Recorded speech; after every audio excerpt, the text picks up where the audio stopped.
हे सुनील भैया हे नौसाद भैया सुना तो हई देखा हे भौजी को इनकर तो भावे ना मिलत बा जब से आंगनबाड़ी में नौकरी लाग गइल बा। हाँ हो भैया सही कहा था। हाँ तो ला सुना देखा कैसन भौजी का रंग रूप बा सुनावा ला देखा हो नौसाद भैया साड़ी लाई लाई देखा झमकावे लगली आंगनबाड़ी में भौजी पढ़ावे लगली।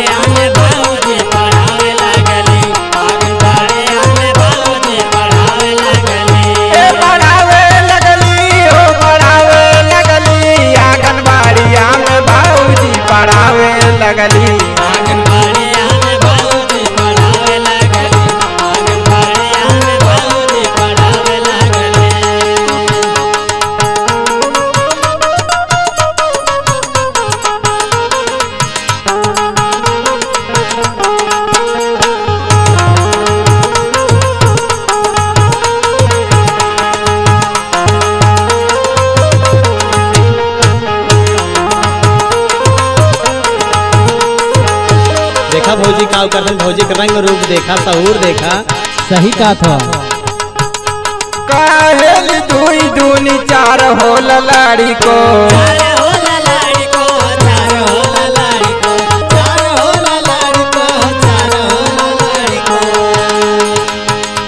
वन फोर तेरी मतलब प्यार हो ललाड़ी को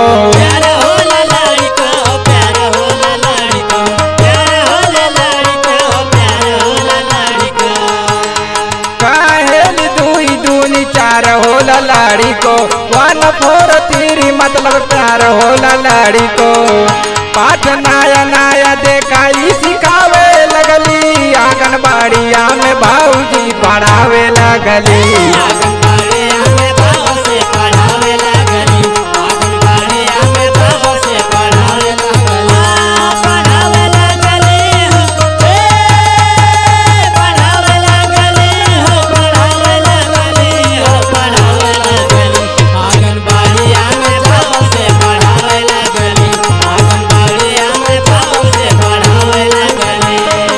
साँचों में एक पढ़ावा लड़किया तो जान लग फर्स्ट डिवीजन पास हुई हो सुनील भैया। हाँ हो भैया ला और सुनाओ बाबू मारी से तरजाली बेगला टकाई के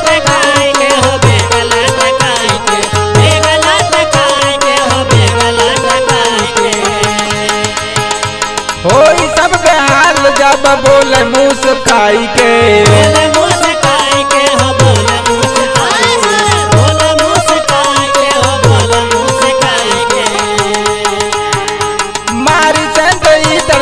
बेगला टकाई के होई सब बेहाल जब बोल मुस्काई के लड़का बूढ़ जवान के मुआवे लगली आंगनबाड़िया में भौजी पढ़ावे लगली।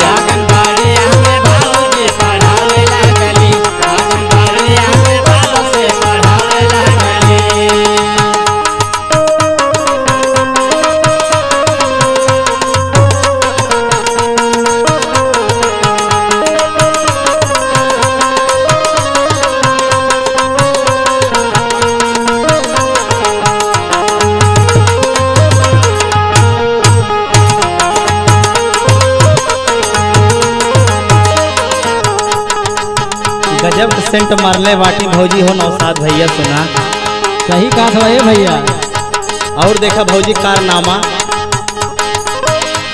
अपने बलम के बनौले रहिया बोका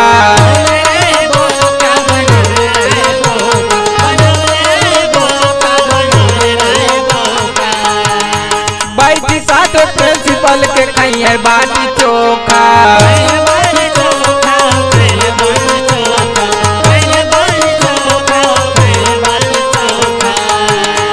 अपने बलम के बनौले रहिया बोका बैठी साथ प्रिंसिपल के खाए बाटी चोखा हाथ राहुल कुट्टू से मिलावे लगली आंगनबाड़िया में भौजी पढ़ावे लगली।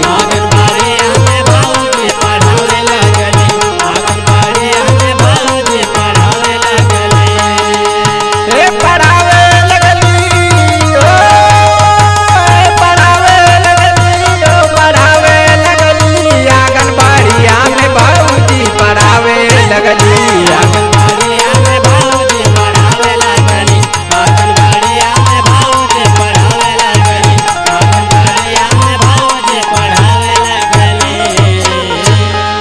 भगा भगा भगा यहाँ से तू सब एक पैसा का सहूर ना बाटे ना अदब ना लिहाज बदतमीज।